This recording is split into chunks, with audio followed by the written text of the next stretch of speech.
Hello, and thank you for tuning in to the Stuff I Heard podcast. I'm your host, Joshua Peak, and we are getting midway through February. The big football game is over. We don't have to worry about people being distracted by the television as far as that goes for football for a while. I think the XFL or UFL or whatever it is that the Rock is doing and various other people are trying to do to expand the NFL doesn't kick off for a couple of weeks. So, you know, right now, I guess basketball is big, hockey's big, baseball is kicking off springtime. Today, the NASCAR Daytona 500 is supposed to be going on. Um, I saw where your mom's house podcast with Tom Segura and Bert Kreischer, they're doing Two Bears, One Cave live from Daytona 500 today at noon, which is going to be kind of interesting, I guess. I know a while back they had a challenge with each other about birthday gifts and buying each other better birthday gifts. And at a certain point, Bert bought Tom a race car. And so it's gotten out of hand. And I wonder if they're going to hint on the race car thing today, or if maybe they're going to somehow allow Bert and Tom to take off around the track. I know there has to be some kind of agreement with NASCAR for them to promote NASCAR as a whole, because it's kind of like the Super Bowl. You can't say that you're selling anything with that name unless you have the rights to. I would assume that NASCAR is probably the same way. So, yeah, it's going to be kind of cool. I am going to check that out. But let's talk about some stuff I heard. Okay. I've done this kind of like Bert Kreischer does his open tabs. I have opened up tabs on my computer so that I can actually pay attention to what I'm doing and talk to you about the things that I have seen or heard. And hopefully you can use that to enjoy some Netflix or whatever the case may be and go from there. Okay. So, anywho, let's start it off with a movie. Okay. I checked out The Pale Blue Eye, starring Christian Bale. There's a lot of celebrities in this, but right away, Christian Bale is the main figure that you see. And the story, I'm going to read this out. It says, veteran detective Augustus Lander investigates a series of grisly murders with the help of a young cadet who will eventually go on to become the world famous author Edgar Allan Poe. Now, this is around West Point, and it is true that Edgar Allan Poe went to West Point and that he was kicked out of West Point at a certain time in his life. Now, being a young, uh, somewhat emotional kid growing up as a teenager, you're full of angst and whatever. And I flocked towards poetry and I really liked Edgar Allan Poe. And I started watching this movie. And when I heard that when I heard his name, I thought, wait a second, whoa, whoa, whoa, time out. Is this based on a true story? Is this something that really happened? It's not. It just happens to have Edgar Allan Poe as a character, as a young kid. And he works with the main guy, Christian Bale, to sort of figure out who these killings are happening to. Now, right away, when you see the character playing Edgar Allan Poe, it's an actor by the name of Harry Melling, and I was like, Harry Melling, God, he looks so familiar. He played Dudley on Harry Potter. I was like, no way. Oh, okay. He's like an adult now, and yeah, right on. Good for you, dude. Um, Great role in this. Great story. It is written very much like a twist between a Hitchcock movie and an Edgar Allan Poe story. So you sort of know who did it, but you're not really sure exactly how it's going to work out. And there's some poetry involved in it, so that you get clues and hints along the way. That's very interesting of word choice. Um, it's not overly gross. There's no jump out and scare you kind of moments, but there is tension. It is a thriller. I enjoyed it. I liked it. Gillian Anderson is in this. She's always fantastic in everything she does. Robert Duvall is still acting. I can't believe he's still acting. Oh man, he's incredible. How old is Robert Duvall? He's 92. Yeah, he's incredible in this. Uh, Charlie Tahan is in this. You guys may remember him from Ozarks. He played the brother Wyatt. Yeah. So lots of actors in this that you're going to recognize. Lots of people you're going to go, oh, I know them from this thing. I know them from that thing. Oh, that's so and so. Yeah. Yeah. Toby Jones, man, he gets work in everything. He pops up everywhere. And, you know, it is one of those ideas that you don't have to be the perfect face, perfect voice, perfect actor. A lot of times they're looking for characters. And, sometimes imperfections are the thing that gets you the role, the things that make you look different, the things that make you sound different, your attitude, your views, and the way people view you. Could be the way you speak, could be the way you act, could be the way your mannerisms naturally are. Um, you know, it, you look at pictures of Edgar Allan Poe compared to Harry Melling, and they look really, really close. I mean, man, they nailed it with this guy. Plus, he's a great actor, and this is a great spot. So it was a fun movie. I enjoyed it. It was kind of dark at times, but I really enjoyed the character development. I thought that was really fantastic. All right, so let's talk about stuff I heard. Get it? I heard it. Part of the name. Anyway, Confused Breakfast, big shout out. Really loving your podcast, by the way. Three guys basically taking movies that you grew up with, movies that you may have rented as a kid from the movie store, from the big box stores, and you took it home and you're watching it. And, maybe now with a fresh eye, 20 plus years later, it doesn't quite hold up to what you used to think it was, or maybe it does. The first one that I went back and listened to was Coming to America. I remember loving this movie as a kid. I remember that we rented it often, or it was just on television often. Eddie Murphy, Arsenio Hall, fantastic roles. Um, John Amos, or James Earl Jones, Louis Anderson, just a fantastic cast. Everybody was so good.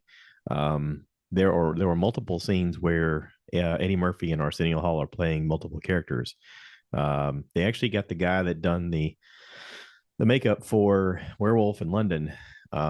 He made them up so well that at times Eddie Murphy would walk around the lot and talk to people and he's like, "Hey, I'm Eddie Murphy," and they're like, "No, you're not." He does a great job. The writing on this is great. The production is great. It's fantastic. I love the movie. The premise, if you don't know, if you're younger, Prince Akeem is the prince of a wealthy African country and wants for nothing except a wife who will love him in spite of his title. To escape the arranged marriage, Akeem flees to America accompanied by his persnickety sidekick, Simi, which is Arsenio Hall, to find his queen. It's funny because they look at a map of America and they go, I don't know, should we go to Los Angeles, the city of angels, or to Queens? Well, I'm looking for a queen. Let's go to Queens. Yeah. Disguised as foreign exchange students working in fast food, he romances Lisa, but struggles with revealing his true identity to her and her marital intentions to his king father, James Earl Jones. This came out in 1988, had a budget of 36 million currently is what it would equate to. I think they ended up making something like 300 and something million off of this is what I heard on the podcast. So, big hit. I know that I've seen this movie at least 20 to 30 times. It was always on TV, even if it was on just as background noise, or if it was on and me and my friends would remember the quick lines between one another and we would repeat them because Eddie was just one of those comedians who really hit it big during my youth. And with his stand up specials, Delirious and Raw, there was a lot of that we just repeated with each other all the time because he made us laugh so much. And even repeating it, if you could get his inflections right, it still made you laugh. And still to this day, I mean, I'm almost 50, and me and my friends will still repeat lines from this movie and from Eddie's comedy and still make each other giggle. So, fantastic movie. Love it. Love the fact that Confused Breakfast looked at this both from a nostalgic point of view and a modern eye, and it still holds up for them and for me. I really enjoyed it. Okay. Then I listened to them do a review on the movie The Burbs. The Burbs came out in '89. Um, it is starring Tom Hanks, Bruce Dern, Corey Feldman, Rick Ducommun, Carrie Fisher. Um, it says setting in for some time off in a suburban home. Ray, which is Tom Hanks' vacation, becomes a horror when the Klopex, a suspiciously odd family, moves down the block. Enlisting the aid of his paranoid buddy Art, which is Rick Ducommun, and his militia man neighbor Rumsfeld, which is Bruce Dern, Ray sends his son and wife, Carrie Fisher, away on a trip while he investigates the Klopex. When the neighbor disappears, Ray and his cohorts risk their lives to save the cul-de-sac from the clutches of evil. This says they had a budget of 18 million and they made almost 50 million. Now, this came out in '89, and I'll be honest, in '89, I was a freshman in high school. I got a car, I got a job, I got a girlfriend. I didn't watch many movies. I watched this one time, and the one time that I watched it, I was not impressed. Now the guys give it a pretty bad initial rating, but upon rewatch, they really enjoyed it. I have not rewatched this since it first came out. All I have to go by is the first viewing.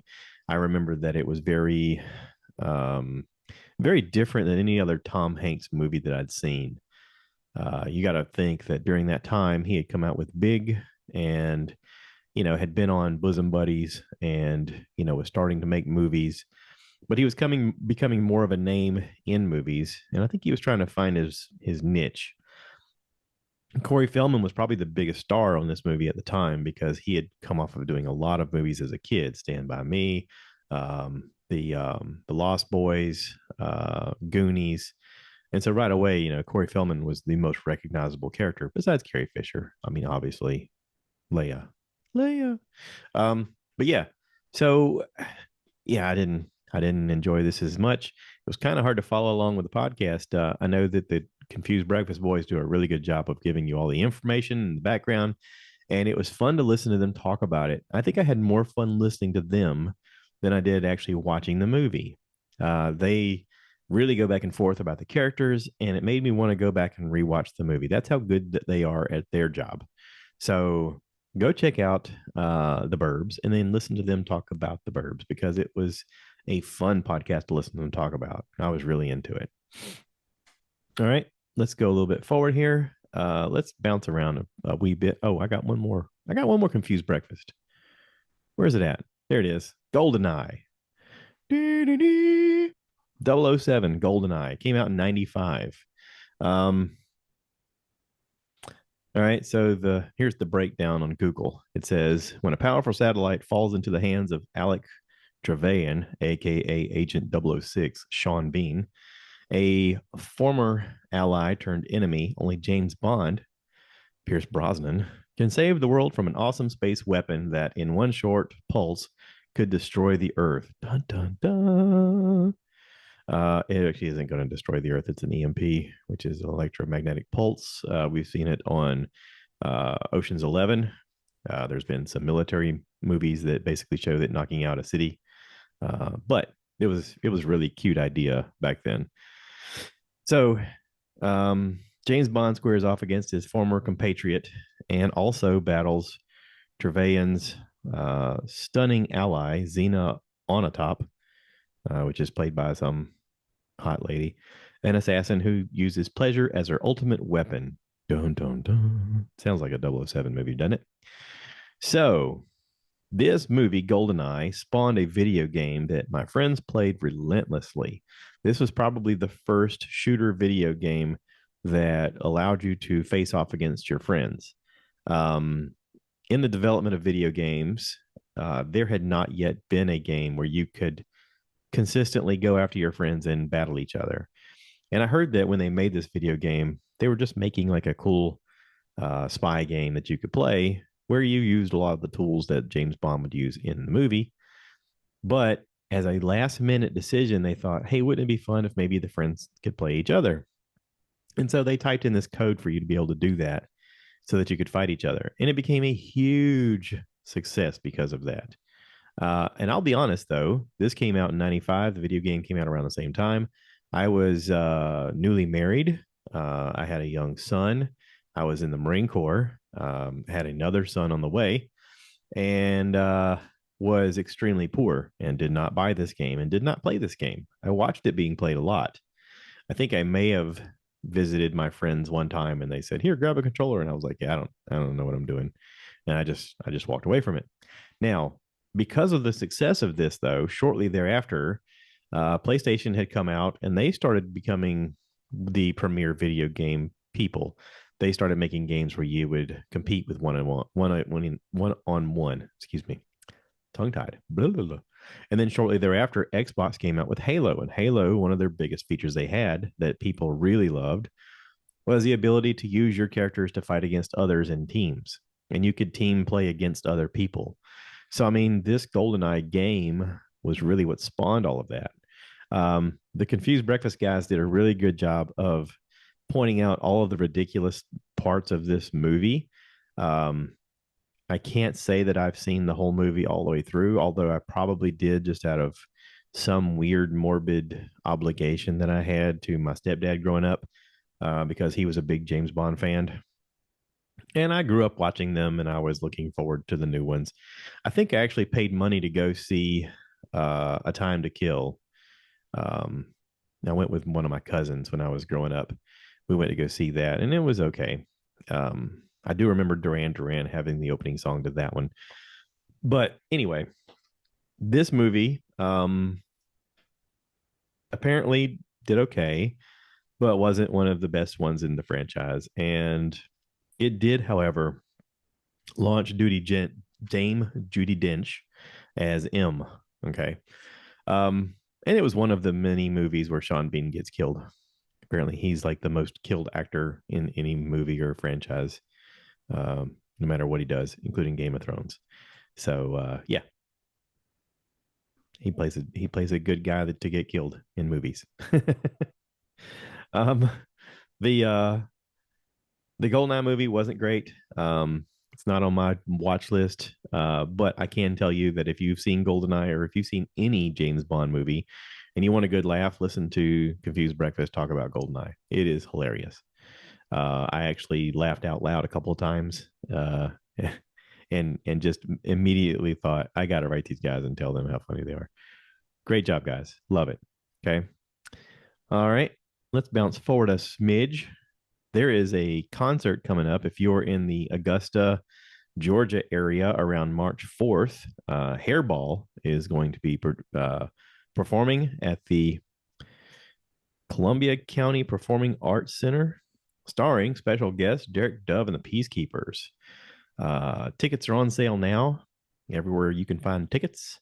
You can actually go to Hairball, their website, or you can go to the Columbia County Performing Arts Center website, or you can look it up on Facebook. I've linked it everywhere. Buy your tickets now. They're selling out quickly. This is going to be a fun show. I've seen Hairball last year, and it was a tremendous amount of fun. They did a lot of 80s and 90s hair metal rock stuff. I say hair metal. It's not really hair metal. It's hair, just hair bands. Kiss, AC/DC, Guns N' Roses, Poison, Def Leppard, stuff like that.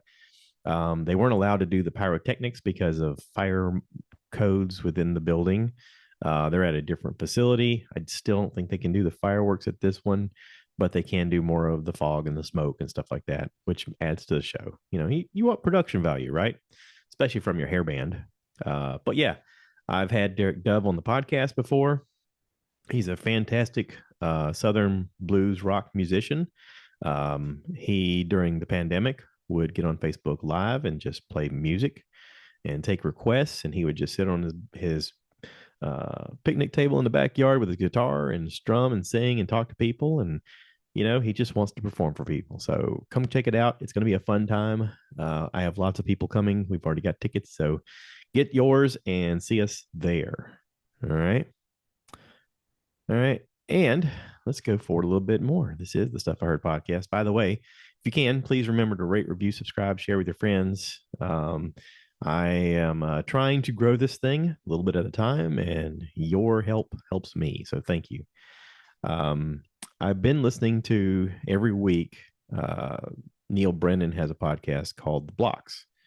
And on there, he discusses stuff from his Netflix special, blocks the things that we all have within us that give us anxiety, depression, um, our hurdles that we have to get around in order to function as normal human beings. And this week, he has on a guy named his name is Leonard uh, McKeevy. McKeevy. I think that's how you pronounce that. Professionally, his on-stage name is Charlemagne the God. He's also a radio DJ from the Breakfast Club.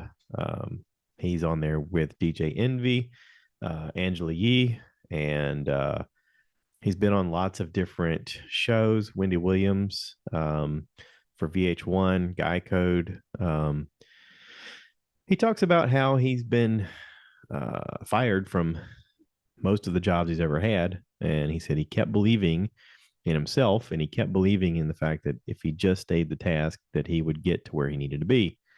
And I guess his story is one of being relentless with your ideas. On the podcast, he talks about things that he struggled with over the years, and it's interesting to hear people relate to one another on the things that they struggle with, because it makes you realize that maybe if I have something in common with those people, the people who are successful, then maybe I can get around my hurdles in my own little crappy life and move forward, right? If you have goals, sometimes you need goal oriented people around you in order to reach your goals because they help motivate you. And he's one of those people. They have a radio show that's hugely successful. I've listened to it a lot. Um, he's entertaining as a person. He's interesting as a person. He's from Monk's Corner, which is right here in South Carolina. Um, yeah, I like listening to him. They got inducted into the um, what is it? The Radio Hall of Fame in 2020 for their work on the show. So that's cool.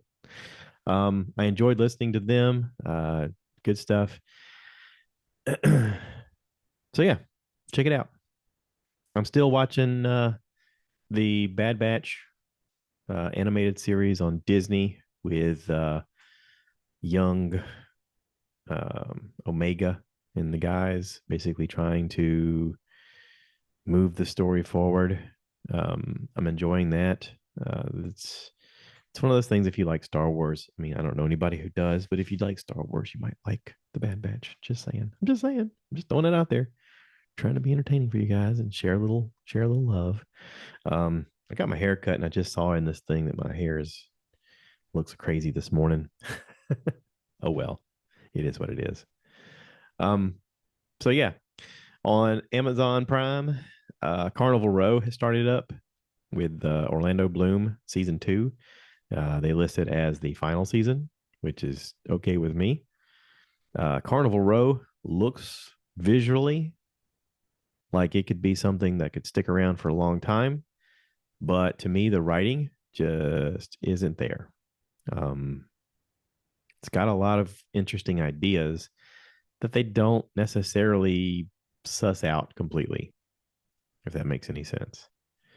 If you watch it, you'll get what I say. I mean, there are good characters in it, but not enough to be memorable.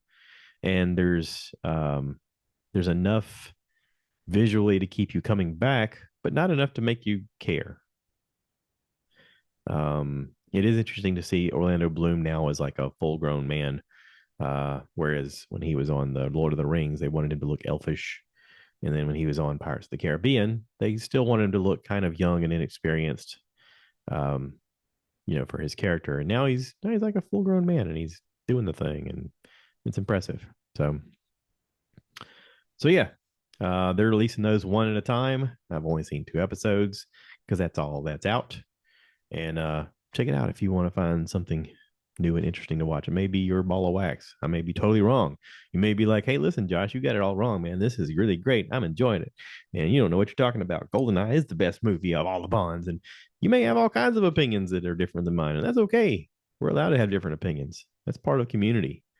The important part is that you get to have a conversation. Okay. Because that conversation enriches us all. And if you just discredit people, then you're not part of the process. You're not part of the making it better. You're just making it worse. So let's all do our part. Let's try to listen more. Okay. I'm gonna wrap this up. Thank you everybody for listening. Thank you everybody for being here for part of this, and I do appreciate it. So, rate, review, subscribe, share this with your friends, and as always, cue the cow. So I want you guys to give me more likes. Give me more likes!